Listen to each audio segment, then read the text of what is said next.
نبی پاک صلی اللہ علیہ وسلم کی جب ملاقات حضرت سیدنا ابراہیم علی نبینا علیہ الصلوۃ والسلام جو کہ آپ کے جد کریم ہیں آپ کے ساتھ ہوئی نا 7ویں آسمان پر، تو باتوں کے بعد جو بھی گفتگو تھی اس کے بعد حضرت ابراہیم علیہ السلام آپ نے فرمایا کہ اپنی امت کے لیے میری طرف سے ایک بات لے کے جانی ہے۔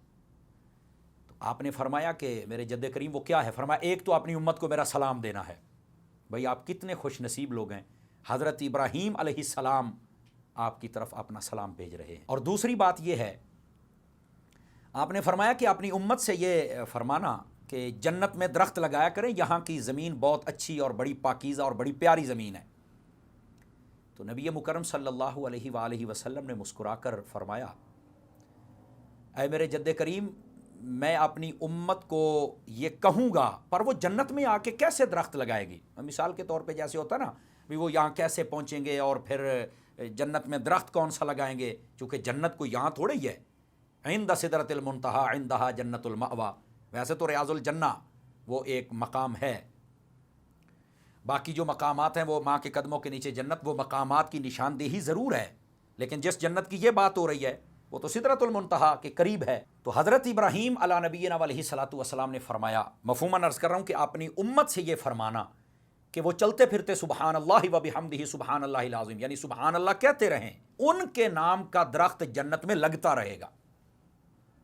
تو یہ سبحان اللہ کہنے سے تو جنت کا درخت، یہ تو معراج کی رات کا خاص تحفہ ہے بھائی، تو ہم سب کو سبحان اللہ کی تسبیح کرنی چاہیے۔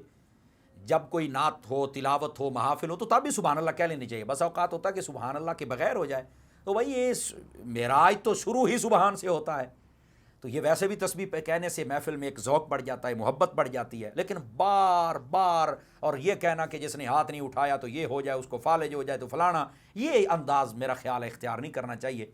تو بہرحال یہ جو خطیب بھی اگر کوئی کہتا ہے، ہم بھی کہتے ہیں، یہ اس لیے ہوتا ہے تاکہ ذوق برقرار رہے، اور نیکی کی دعوت ہی ہوتی ہے، بس اوقات لوگ اکتا جاتے ہیں۔ بہرحال اللہ تعالی ہم سب کو سمجھنے کی توفیق عطا فرمائے اور سبحان اللہ کا ورد جاری رکھتے رہنے کی توفیق عطا فرمائے۔ یہاں پر یہ بات بھی بڑی قابل غور ہے کہ جنت کے اندر جو درخت لگتا ہے وہ کون سی چیز کا ہوتا ہے؟ تو وہ کھجور کا درخت ہوتا ہے، بعض روایات کے مطابق یہ کھجور کا درخت ہوتا ہے جو جنت میں لگایا جاتا ہے۔ تو ضرور سبحان اللہ کی تسبیح بولیں اور درخت لگوائیں۔ حضرت ابراہیم علیہ السلام کا سلام بھی اس کو بھی قبول فرمائیں اور ان کی یاد میں درود ابراہیمی بھی پڑھا کریں، محبت بھی فرمایا کریں، یہی بات ہے، ان کا اتنا ذکر ہوتا ہے۔ اس کے بعد جب نبی پاک صلی اللہ علیہ وسلم سدرۃ المنتہا پہ جلوہ گر ہوئے اور آپ نے آگے جانا چاہا، جبرائیل امین علیہ السلام رک گئے، تو آپ نے فرمایا کہ آپ آگے نہیں آئیں گے، اتنا لمبا سفر کی رفاقت اختیار کی اور آپ رک رہے ہیں، تو فرمایا اگر ایک پورا بھی میں آگے جاؤں نا تو میں جلا دیا جاؤں گا۔ فرمایا آگے میں نہیں جا سکتا، یہ باؤنڈری حد ہے، اوپر والے نیچے نہیں آ سکتے، جتنے فرشتے مقربین جو بھی ہیں نیچے والے اوپر نہیں جا سکتے، یہاں سے ہی لین دین ہوتا ہے ساری چیزوں کا۔ لیکن نبی پاک صلی اللہ علیہ وسلم کی یہ شان ہے کہ آپ نیچے سے اوپر گئے تو ان پر شرف و فضیلت ظاہر ہو گئی، جب اوپر سے نیچے آئے تو ان پر بھی فضیلت ظاہر ہو گئی کہ ایک حبیب ہیں جن کے لیے کوئی حد نہیں ہے، یہ جا بھی سکتے ہیں، یہ آ بھی سکتے ہیں۔ جبرائیل امین علیہ السلام سے نبی پاک صلی اللہ علیہ وسلم نے فرمایا کہ تو ساتھ تو نہیں جا رہا، اے جبرائیل یہ بتائیں آپ کی کوئی حاجت جو میں رب کی بارگاہ میں پیش کروں، کوئی ہے تو مجھے بتائیے۔ فرمایا جی ہاں میری حاجت ہے۔ سنیے اہل ایمان کتنی پیاری حاجت ہے۔